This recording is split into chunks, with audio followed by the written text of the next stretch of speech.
Hi lovelies, my name is Karina. If you guys don't know me, I'm the owner of the Pacific Northwest Dream. I'm an artist and I use my artwork to create the prints that you see on our clothing.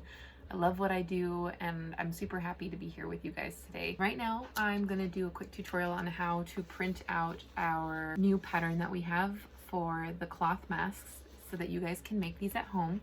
If you don't have the pattern yet, we have it available on our website, thepnwdream.com. It is completely free, no cost to you guys. Just head over there, look for adult cloth mask pattern. You can grab it, download it, print it out. We're showing you how to put the pattern together right here. And then I'm gonna have some other tutorials available to help you guys learn how to actually sew the mask itself. All right, lovelies, I have the mask pattern in front of me and I'm gonna go over with you guys how to put this together.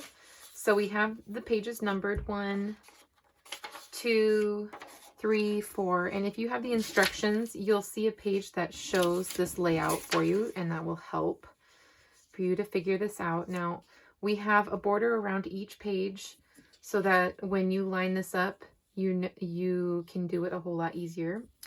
We have a key up here, which explains to you that this is the grain line, which is the direction that the grain in the material should be when you cut this out. These are the marks. These marks over here are for the pleats. These marks up here are for the pockets. And as you follow the instructions, you will see how you can utilize those. This arrow here indicates the measurements for these marks. And then we have the seam allowance that goes all the way around.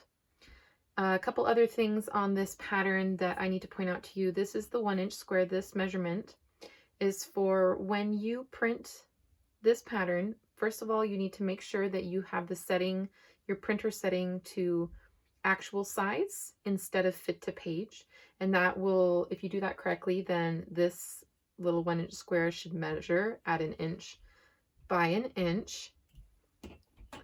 And then the rest of the pattern, then you know that the rest of the pattern is also an accurate size. I have also pre-measured out the 2 pieces of elastic that you will need to make the mask, and that's just in case you don't have a ruler or any way to measure, then I've pre-measured that for you. We have some recommendations from the CDC down here on masks in general, and then we have our copyright notice down there. Now, this mask is completely free. There are a lot of free options online. You are more than welcome to share this with friends and family. Our copyright notice is just that we don't want anybody taking this and selling it.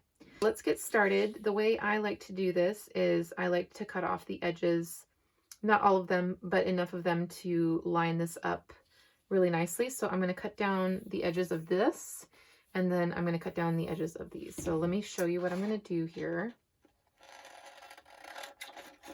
Now, one thing I did forget to mention about this pattern is when you cut this out, one other thing we have on here to help you are these notches, and you'll find them on all 4 sides here, and then you'll find the circle in the center to also help you line this up. Once you line it up, what I do is I make sure the tape is covering the pattern itself, because when I cut this out, I'm not going to be using this piece. I only need this piece to stay together. So I only worry about taping that bit. And that's just if you're trying to save supplies. You know, these amounts of tape add up if you're taping everything. So I'm cutting down these 2 sides in the middle first, like I said. Match up those notches and the circle.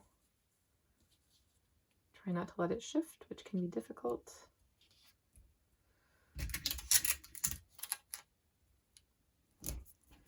All right, and now I'm going to cut off this side. And now I can just line that up on top of there, and the notches and the circle are all good to go. I just need a piece of tape for that center so that the mask will stay together. And there you go. Now all you need to do is cut around and you have your individual piece. And if you would like to save this measurement, just cut this as a strip and you'll have that to measure. And there's the finished pattern for you to use.